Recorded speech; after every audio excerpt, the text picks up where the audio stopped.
And there's been a false story about this country for 400 years.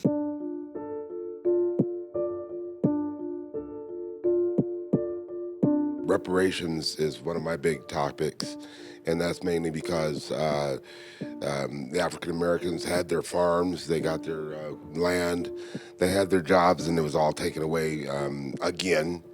And I think that this is time to pay them back right now. This is the time that that would heal, that I can see, I almost know, that would heal part of that community, and that would bring us closer to a more peaceful America. In terms of reparations, I'm for reparations. Just, think about this for 1 sec.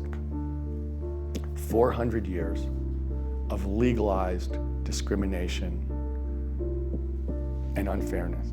The deepest injustice. There's never been an apology. It's amazing. That's why we need reparations. I know. One of the things that has inspired me on this is what happened in South Africa. So Nelson Mandela and Bishop Tutu had a program that I thought was brilliantly conceived, which was truth and reconciliation. And I think as part of reparations, just so you know, Don, what's been proposed in Congress, which was proposed by Congressman Conyers for years, was to do a study. And I actually think the truth part of this is really important. People don't know the history. I think many people in the African American community do know the history, but I think there are a lot of other people in America who don't know the history. And I think as part of this, we really should be retelling the story of America. Do people really know what Jim Crow was?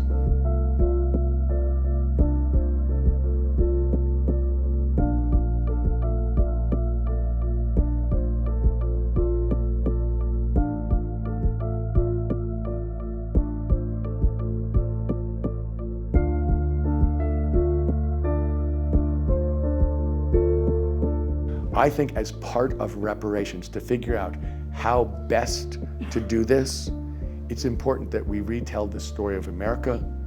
We retell the story of the contributions and leadership of the African American community in America.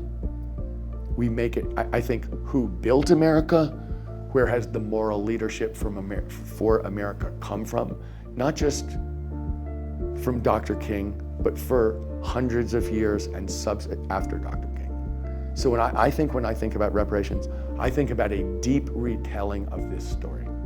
Because what I think happens in the way that policy happens is, policy comes out of people's understanding of the world. And there's been a false story about this country for 400 years. The first step is to retell the story truthfully, and to make it clear what really happened, so that then we can talk about, okay, now what do we do about that? How do we make up for that? But the idea that you could have 400 years of deliberate, intentional, deep discrimination, and that would make no difference, and you just go on like it never happened, it doesn't make any sense. I know that, and it's time.